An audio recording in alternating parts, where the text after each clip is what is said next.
ഈ സിനിമയെക്കുറിച്ച് പറഞ്ഞു കഴിഞ്ഞാൽ നമ്മൾ ഈ എയർക്രാഫ്റ്റിൽ കയറുന്ന സമയത്ത് എയർക്രാഫ്റ്റ് അങ്ങനെ ഇനിഷ്യലി ഇതിനങ്ങോട്ട് ടേക്ക് ഓഫ് ചെയ്യാനൊരു ഭയങ്കര സംഭവമാണല്ലോ. അതായത് അത്രയും ത്രോട്ടിൽ ചെയ്ത് വലിയൊരു സംഭവത്തിനെ അങ്ങോട്ട് ഉയർത്തിയെടുത്ത് അങ്ങോട്ട് വലിയ ഹൈറ്റ്സിൽ കൊണ്ടുവന്നിട്ടല്ലേ പിന്നെ അത് സ്റ്റേബിൾ ആവത്തുള്ളൂ. അപ്പോൾ ഇനിഷ്യലി ഉള്ള ഒരു എഞ്ചിൻ്റെ ത്രോട്ട്ലിങ്ങും എല്ലാം കൂടെ നമ്മളൊരു ഭയങ്കര സംഭവമാണ്. ഈ സിനിമ നമുക്ക് ഏതാണ്ട് അതുമായിട്ട് ഉപമിക്കുക. സാധാരണ സിനിമകളിലൊക്കെ ഒരു ക്ലൈമാക്സ് സീൻ എടുത്ത് വെച്ചിരിക്കുന്ന കണക്കാണ് ഇതിൻ്റെ ഫസ്റ്റ് സീൻ. എന്നുവെച്ചാൽ സിനിമയുടെ ക്ലൈമാക്സ് ഒക്കെ ഗംഭീരമാണ്. അത് വേറെ ഈ സിനിമയെക്കുറിച്ച് ഒത്തിരി സംസാരിക്കാനുണ്ട്. അപ്പോൾ എന്തായാലും ഇങ്ങനെ ടേക്ക് ഓഫ് ചെയ്യുന്ന സിനിമ ആ ഒരു ഫസ്റ്റ് സീനായിരുന്നാൽ പോലും ആ സീനിനെ അങ്ങോട്ട് മാക്സിമം എലിവേറ്റ് ചെയ്തിരിക്കുന്നത് സായി അഭ്യങ്കാറിൻ്റെ മ്യൂസിക് സ്കോറും കൂടെയാണ്. അത് മെയിനായിട്ട് ഈ ക്യാരക്ടറിനെ എസ്റ്റാബ്ലിഷ് ചെയ്യാൻ വേണ്ടി ചെയ്തു വെച്ചിരിക്കുന്ന പരിപാടിയാണ്. അത് കാണുമ്പോൾ തന്നെ അറിയാം ഈ കഥാപാത്രം എന്താണെന്ന് നമുക്കൊരു നമ്മളിൽ രജിസ്റ്റർ ആവും. പിന്നെ നമുക്ക് ഇദ്ദേഹം കാണിച്ചു കൂട്ടുന്ന കാര്യങ്ങൾ എന്താണെന്നുള്ള ഇനി എന്തൊക്കെ വരാനിരിക്കുന്നു എന്നുള്ളൊരു ക്യൂരിയോസിറ്റി ഭയങ്കരമാണ്. പ്രദീപ് രംഗനാഥ് അദ്ദേഹത്തിൻ്റെ ഡ്രാഗൺ എന്ന സിനിമ ഇതുപോലെ ഗംഭീരമായിരുന്നു. മടി പിടിച്ചതാണ് ആദ്യം റിവ്യൂ ചെയ്യാനായിട്ട്, പിന്നെ അങ്ങ് മറന്നും പോയി. ഇപ്പം ഞാൻ കംപ്ലീറ്റ് അപ്ലോഡ് ലിസ്റ്റ് എടുത്ത് നോക്കിയപ്പോഴാണ് ഞാൻ ആ സിനിമ റിവ്യൂ ചെയ്തിട്ടില്ല എന്ന് മനസ്സിലാക്കി. അപ്പോൾ അത് ഗംഭീര സിനിമയായിരുന്നു.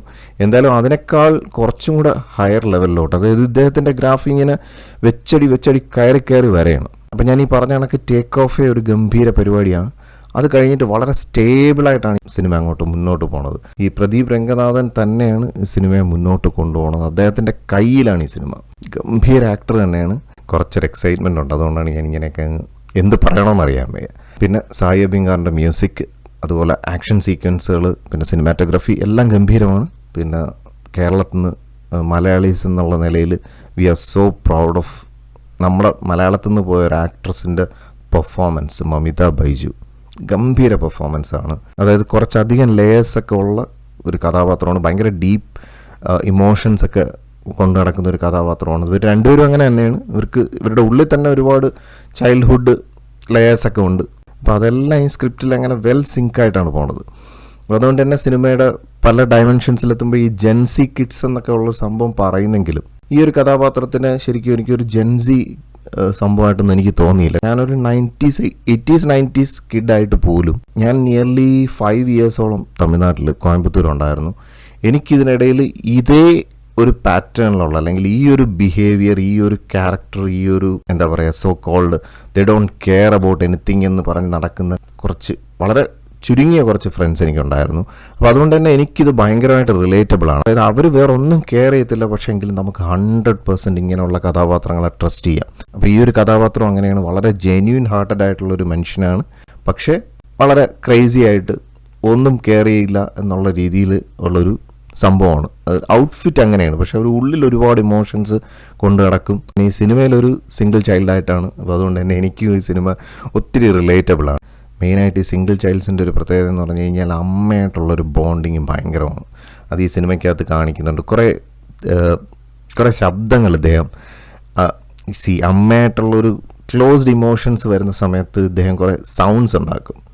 ഇതെനിക്ക് ഭയങ്കരമായിട്ട് റിലേറ്റബിൾ ആയിരുന്നു. ഞാനും അമ്മയായിട്ട് അങ്ങനെയുള്ള കുറേ കമ്മ്യൂണിക്കേഷൻസ് ഉണ്ടായിരുന്നു. അപ്പോൾ അതുകൊണ്ട് തന്നെ ഞാൻ ആ മൊമെൻറ്റ്സൊക്കെ എനിക്ക് ഒരു തരം എന്താ പറയുക ഭയങ്കര ഒരു ഇമോഷണൽ കണക്റ്റും it's a sort of unexplainable. അത് വാക്കുകളുണ്ടൊന്നും പറഞ്ഞ് ഫലിപ്പിക്കാൻ കഴിയത്തില്ല. അങ്ങനത്തെ ഒരു സംഭവമുണ്ട്. ആ ഒരു സാധനം എനിക്ക് ഈ സിനിമയിലൂടെ, ഞാൻ വിചാരിച്ചത് നമുക്ക് മാത്രമുള്ളൊരു സംഭവമാണെന്ന്, പക്ഷേ ഈ സിനിമയിലൂടെയാണ് എനിക്കത് മനസ്സിലായത്. അത് പല സിംഗിൾ ചൈൽഡ്സിനും അമ്മമാരുമായിട്ടുള്ളൊരു ബോണ്ടിങ് അത്രയും സ്ട്രോങ് ആണ്. സ്ട്രോങ് ഇൻ ദ സെൻസ് ചില ജെസ്ചറൽ, ചില പർട്ടിക്കുലർ സൗണ്ട്സ് ആയിട്ടുള്ള കമ്മ്യൂണിക്കേഷൻസ് ഉണ്ട്. അത് ഈ സിനിമയ്ക്കകത്ത് ഒത്തിരി എടുത്തെടുത്ത് കാണിക്കുന്നുണ്ട്. ഇതിപ്പോൾ അമ്മയടുത്തുനിന്ന് മാത്രമല്ല, ഇദ്ദേഹത്തിന് വളരെ ക്ലോസ് ആയിട്ടുള്ള ആളുകളുടെ അടുത്തൊക്കെ ആ ഫ്രീഡം പുള്ളി കാണിക്കും. അപ്പോഴൊക്കെ ഇദ്ദേഹത്തിൻ്റെ വായിന്ന് ചില സൗണ്ട്സ് വരും. അത് ഞാനിങ്ങനെ പറയുമ്പോൾ നിങ്ങൾക്ക് എത്രത്തോളം അത് കണക്റ്റ് ആകുമെന്ന് അറിയത്തില്ല. സിനിമ കണ്ടാൽ നിങ്ങൾക്കത് മനസ്സിലാവും ഞാൻ എന്താ ഈ ഉദ്ദേശിക്കുന്നത് എന്നുള്ളത്. അപ്പോൾ എന്തായാലും ഇനി കൂടുതൽ പറഞ്ഞാൽ ഞാൻ ഇങ്ങനെ പറഞ്ഞുകൊണ്ടിരിക്കും ഈ സിനിമയെക്കുറിച്ച്. എനിക്ക് അത്രയ്ക്ക് ഇഷ്ടപ്പെട്ടു. പിന്നെ എടുത്തു പറയേണ്ടത് ഈ പ്രദീപ് രംഗനാഥൻ എന്ന് പറയുന്ന ആക്ടർ. പ്രദീപ് രംഗനാഥനാണോ? അതെ, യെസ്, പ്രദീപ് രംഗനാഥൻ. പണ്ട് ഇതുപോലൊരു ആക്ടറോടൊരു ഫീലിംഗ് ഉണ്ടായിരുന്നത് നമ്മുടെ ധനുഷിനോടാണ്. അദ്ദേഹത്തിൻ്റെ ഈ അടുത്ത് വന്നൊരു സിനിമ പോലും ഞാൻ അദ്ദേഹത്തിൻ്റെ ഒരു ഹാർഡ് കോർ ഫാനാണ്. ഈ അടുത്ത് വന്ന നമ്മുടെ ഇഡ്ലിക്കടയും ഞാൻ കണ്ടതാണ്, പക്ഷേ ഞാൻ റിവ്യൂ ചെയ്യാൻ മറന്നുപോയി. അപ്പോൾ പിന്നെ എടുത്തു പറയേണ്ടത് ശരത് കുമാർ സാർ ഒരു വളരെ ഒട്ടും മനസ്സിലാകാത്ത രീതിയിലുള്ളൊരു കഥാപാത്രത്തിനാണ് ചെയ്തിരിക്കുന്നത്. ഒരു തരത്തിലൊരു കൊമേഡിയനെ പോലെ നമുക്ക് ഫീൽ ചെയ്യുന്നുണ്ടെങ്കിലും അദ്ദേഹം ഗംഭീരമായിട്ടുള്ള ഒരു ഡാർക്ക് ഷെയ്ഡുള്ള ഒരു മനുഷ്യനാണ്. അതൊരു ഡീപ്പ് ലെയറായിട്ട് സിനിമയിൽ ഡിസ്കസ് ചെയ്തു പോകുന്നുണ്ട്. അവസാനം ഈ സിനിമയിൽ ഉണ്ടാവുന്ന പല ട്വിസ്റ്റ് ആൻഡ് ടേൺസ് പോലും ഇതുമായിട്ട് കണക്റ്റഡ് ആണ്. ഇതിൻ്റെ ഒരു ഡീപ്പ് ലെയർ ഉണ്ട്, കാസ്റ്റുമായിട്ട് ബന്ധപ്പെട്ടുള്ള ഒരു സംഭവമാണ്. അത് ഇതിനകത്ത് അവസാനം ഒരു ഡയലോഗ് പറയുന്നുണ്ട്. സ്പോയിലറായി പോകുന്നുണ്ട്, ഞാൻ പറയുന്നില്ല. അപ്പോൾ അങ്ങനെ കുറേ സംഭവങ്ങളെല്ലാം കൂടെ ചേർത്ത് വെച്ചിരിക്കുന്ന ഒരു ഗംഭീര സിനിമയാണിത്. പിന്നെ സായി അഭ്യങ്കറിന്റെ മ്യൂസിക്, അദ്ദേഹത്തിന്റെ ബാക്ക്ഗ്രൗണ്ട് സ്കോർ, ഞാൻ ഈ പറഞ്ഞ കണക്ക് തുടക്കത്തിലുള്ള സംഭവം, അത് കഴിഞ്ഞിട്ട് പാട്ടുകളൊക്കെ ഒന്നിനൊന്ന് മെച്ചമാണ്. നമുക്ക് ഈ കാതലിനൊക്കെ, എൻ്റെയൊക്കെ ഒരു 90s കാലഘട്ടം എടുത്ത് നോക്കുമ്പോഴത്തേക്ക് കാതലൻ സിനിമയുടെ അകത്ത് ഉള്ള ആ ഒരു ഉർവശി എന്നുള്ള പാട്ട് ചെന്നൈയിൽ കംപ്ലീറ്റ് ഷൂട്ട് ചെയ്തിരിക്കുന്ന ആ സോങ്ങുമായിട്ട് കുറേ കണക്ട് ചെയ്യുന്ന രീതിയിൽ കുറച്ച് മ്യൂസിക് എല്ലാം ഡിഫറെൻ്റ് ആണ്. അത് എ.ആർ. റഹ്മാൻ ആയിരുന്നെങ്കിൽ ഇത് 100% സായി അഭ്യങ്കർ സ്റ്റഫാണ്. എങ്കിലും ആ സീൻസൊക്കെ ഷൂട്ട് ചെയ്തിരിക്കുന്നതിലൊക്കെ കുറച്ചൊരു കാതലൻ സിനിമയായിട്ടൊക്കെ നമുക്ക് എവിടെയൊക്കെ ഒരു കണക്റ്റ് ഫീൽ ചെയ്തു. മേ ബി ആ ഷോർട്സിൻ്റെ ഒരു പ്രത്യേകതയാവും, ചെന്നൈയിൽ തന്നെ ക്യാപ്ചർ ചെയ്തിരിക്കുന്നുണ്ട്. അതിൻ്റേതായിട്ടുള്ള കുറേ ആ ഒരു കാലഘട്ടം എനിക്ക് പെട്ടെന്ന് ഇങ്ങനെ റീകോൾ ചെയ്യാൻ കഴിഞ്ഞു. ഡാൻസ് സ്റ്റെപ്സും എല്ലാം കൂടെ വെച്ചിട്ട് മ്യൂസിക് എൻറ്റയർലി ഡിഫറെൻ്റ് ആണ്. 100% signature score and signature music of Sai Abhyankar. അദ്ദേഹം ഒരു പാട്ട് അദ്ദേഹത്തിൻ്റെ ഫാദറിനെ കൊണ്ട്, ടിപ്പു സിംഗറിനെ കൊണ്ട് പാടിച്ചിട്ടുണ്ട്.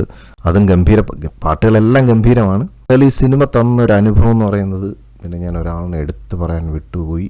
ഇതിനകത്ത് രോഹിണിയുണ്ട്, അതുപോലെ ഹൃദു ഹാറുവും പുള്ളി നന്നായിട്ട് ചെയ്തിട്ടുണ്ട്.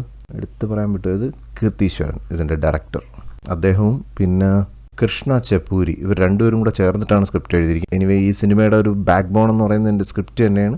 തിരക്കഥ നല്ല ഗംഭീരമായിട്ടാണ് വർക്ക് ചെയ്തിരിക്കുന്നത്.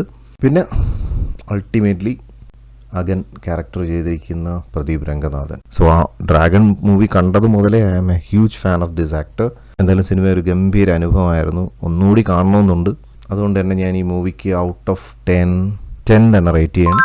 ഇനി കൂടുതൽ പറഞ്ഞു കഴിഞ്ഞാൽ എല്ലാം ഞാനിപ്പോൾ ഇത്രയും പറഞ്ഞതിൽ തന്നെ ഒത്തിരി സ്പോയിലേഴ്സ് ഉണ്ടായി എന്നുള്ളത് എനിക്ക് മനസ്സിലായി, അതിൽ ക്ഷമിക്കണം. അപ്പോൾ എന്തായാലും മറ്റൊരു സിനിമ വിശേഷമായിട്ടോ അല്ലെങ്കിൽ ഒരു ബ്ലിസ്ഫുൾ സ്റ്റോറി ആയിട്ടോ നമുക്ക് വീണ്ടും കാണാം. Thank you for watching and thank you for supporting me.